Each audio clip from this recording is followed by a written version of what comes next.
a prática do direito examinando esse caso.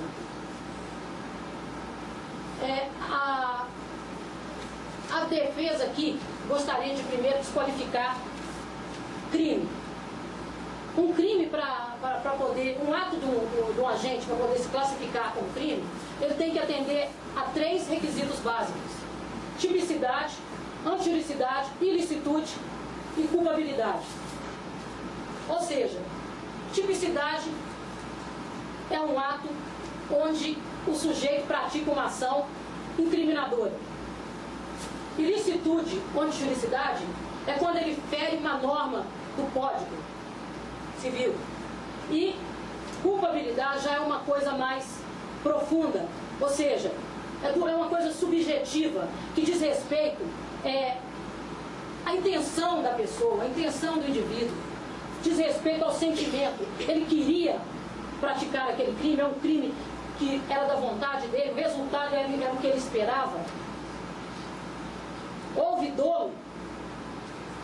O dolo é quando o agente pratica a ação com a intenção de prejudicar, de ferir o direito do outro. Não houve dolo no caso dos exploradores. Eles não tinham essa intenção.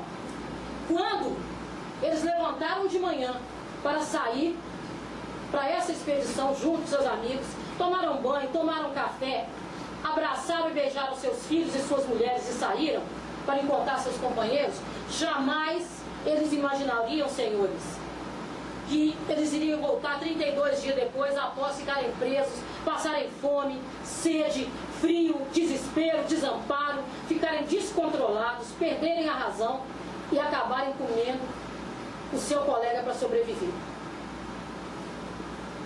Então eu posso afirmar aqui, sem sombra de dúvida, que os indivíduos se encontravam em estado de necessidade exculpante. Ou seja, eles estavam em perigo iminente. Não era uma suposição de perigo. Não era um perigo que poderia vir a acontecer. Não. Eles estavam em perigo naquela hora, naquele momento, e era inevitável. Não poderia se exigir uma atitude diversa daquela que eles tomaram. Pois ali, naquele momento, abandonados pelo Estado, abandonados pela fé em que professavam, eles se encontraram ali, abandonados pela moral e pela fé. O que lhes sobrou, senhores? Lhes sobrou a ética. A ética, como se aprende, a ética é querer uma vida melhor para si mesmo. Só assim você vai querer bem ao próximo. Então ali eles não estavam querendo nenhuma vida melhor, eles queriam qualquer vida, eles queriam manter a sua vida. Não se vocês se imaginem, senhores, passando fome, sede, frio, desespero e com uma sentença de morte lhes pairando sobre a cabeça. Qual ser humano conseguiria manter a calma e a tranquilidade e morrer de fome e de inanição ali, sabendo que tinha uma outra alternativa?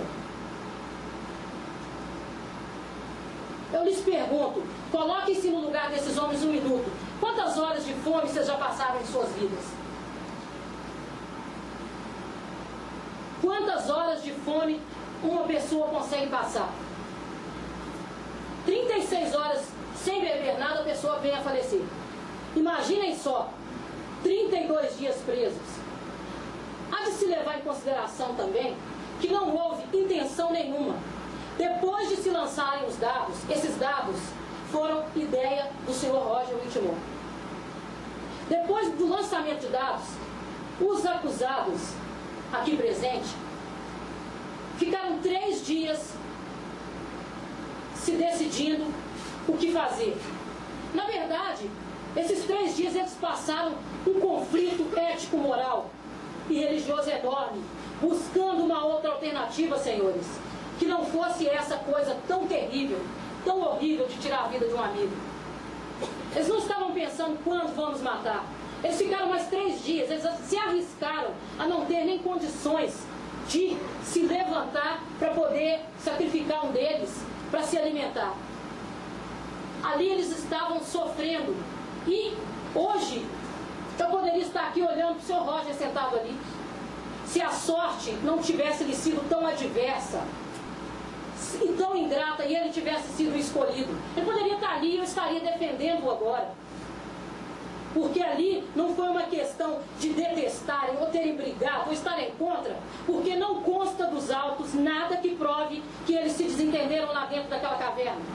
Pelo contrário, estudos comprovam que em momentos de tensão e de desespero as pessoas envolvidas se aproximam mais.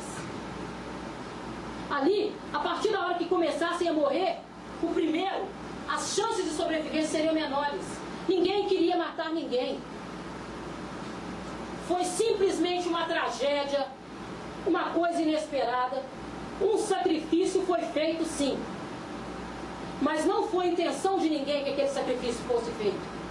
Eles não tinham alternativa. Não se juntaram, vamos massacrar o nosso amigo. Não, não. De jeito nenhum. Eles estavam ali esperando o salvamento. E quando viram que era impossível adquirir isso, salvaram o bem maior, o bem mais bem tutelado pela justiça, que é a vida, sua vida é a vida de outros. Infelizmente, o Sr. Roger Whitmore acabou sendo a vítima, mas ele poderia ser um abusado hoje. Agora, senhores jurados, eu venho apelar para vocês aqui, pedindo a absolvição daquelas pessoas que ali estão, porque eu considero que já foram penalizados o bastante. Não se pode punir uma pessoa duas vezes pelo mesmo crime. Esses cidadãos, a partir do dia que saem daquela caverna, estão estigmatizados. O estigma pesa sobre as suas cabeças. Será que eles dormem à noite tranquilos, senhores? Será que eles já não estão presos no próprio ato que cometeram? Agora eu lhes pergunto, é justo gastar tanto dinheiro, vidas e o sacrifício do Sr. Roger, tirando esses homens de um buraco para julgar em outro? Eles não são bandidos, não são criminosos. Então o que nós vamos fazer? Vamos julgar um lugar que eles vão acabar se tornando realmente criminosos?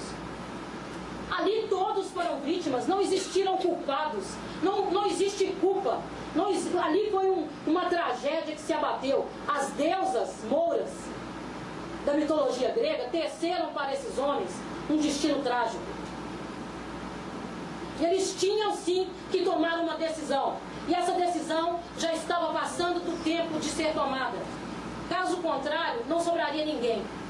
Sim, um pai de família foi tirado do seu lar. Mas 4 outros têm a possibilidade de voltar, senhores, e tentar refazer essas vidas destruídas, que jamais serão as mesmas. Vocês não concordam comigo? Como esses homens vão viver normalmente a partir de agora? Eles podem tentar juntar os pedaços da sua dignidade, enfrentar de cabeça erguida aqueles que o olharão torto na rua, aqueles que desconfiarão deles, mas eles têm a oportunidade de ensinar dignidade aos seus filhos. Agora, julgando eles na cadeia, qual bem advia disso? Qual bem trará isso para a sociedade? E eu vos digo aqui agora, vocês têm a oportunidade única nesse momento de criar uma jurisprudência para um caso como esse. Vocês têm a obrigação moral de cumprir com a obrigação do Estado para com eles, já que naquele momento não foi feita a justiça. Vocês têm a possibilidade de criar uma nova lei para enxergar de forma diferente o que aconteceu com eles. Vocês, fazendo a lei, vocês vão estar pacificando até mesmo a sociedade, que clamou por eles, que lutou para tirá-los daquela caverna. Foi gasto muito, foi muito dinheiro, sacrifício e elemento humano para tirar esses homens. Para agora só prender, destruir novamente essas vidas. Senhores, aqui eu pude provar para vocês, eu tenho certeza que se desclassificou o crime. Foi um ato de desespero. Inclusive, eu acho que eles são excludentes de imputabilidade, pois, eu pergunto uma coisa, alguém preso com fome há mais de 23 dias, porque só mataram depois do 23º dia, tem condições psicológicas de decidir alguma coisa? Por isso pediram ajuda. Ninguém pode lhes dar uma resposta. A justiça não pode se negar a responder ao anseio do indivíduo. Então eles ficaram o quê? Só lhes sobrou o instinto de sobrevivência para ditar o que deveria ser feito. Então eu peço aqui agora que vocês façam justiça para esses homens.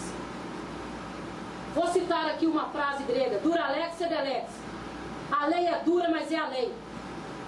Não importa o conflito moral que vocês vão passar agora para decidir isso. Eu não gostaria de estar no lugar de vocês, mas vocês têm que cumprir a lei como ela é. Os acusados são inocentes, senhores. Não há como negar esse fato. Eles estavam numa situação de perigo eminente, perigo imediato, perigo real. Eles estavam desnutridos, sentindo frio, fome, desespero, desorientados. Quem poderia culpá-los? Sem esquecer o fato que a ideia foi do Sr. Roger Whitmore. Porque ele, na sua sabedoria, como líder que se configurou, pois todas as comunicações foram feitas através dele, ele sabia que não tinha outra alternativa. Por que morrer todos? Agora, como a acusação aqui citou, por que não come um pedaço de si mesmo? Não ia sobrar ninguém. Dentro daquele ambiente, sem remédio, sem tratamento, sem ninguém que pudesse cuidar, sem água, todos ali morreriam de gangrena. Isso seria uma coisa mais brutal ainda. O lobo, o homem do lobo, ele próprio se devorando. Qualquer atitude tomada ali dentro seria bizarra, seria terrível. Infelizmente, o destino deixou para esses homens essa opção.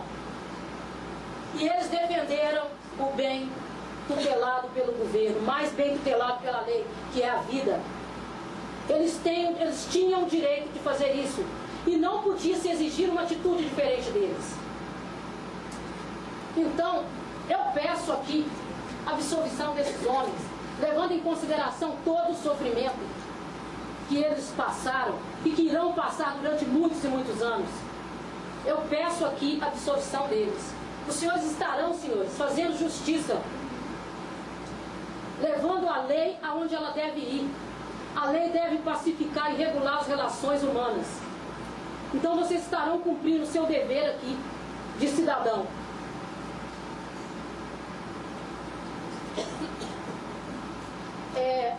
Eu gostaria de lembrar aqui que no momento em que se está enclausurado, aprisionado,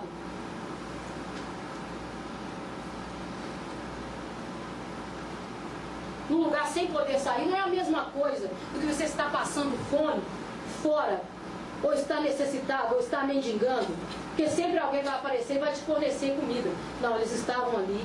Não, foi provado que não havia nada dentro da caverna que eles poderiam fazer uso para se alimentar. Não existia vegetação, não existia animais rasteiros nem insetos. A única coisa que sobrava, que tinha, eram as provisões que eles levaram e que se acabou. Então, senhores, eu vou apelar para a humanidade de todos. Que se coloquem no lugar dos acusados. Vocês acham que tinha alguma alternativa a não ser essa? Será que era melhor a morte dos 4? Será que esses homens não tinham direito de voltar para casa, para suas famílias? Eu me pergunto aqui, qual o valor que tem uma vida? Todas as vidas têm o mesmo valor. Com certeza a vida de Roger valia a mesma coisa que a deles. Mas ali, como não tinha o Estado para poder deliberar por eles, o Estado se negou, os abandonou. Então eles fizeram um pacto entre eles, né? E o Sr. Roger, inclusive quando foi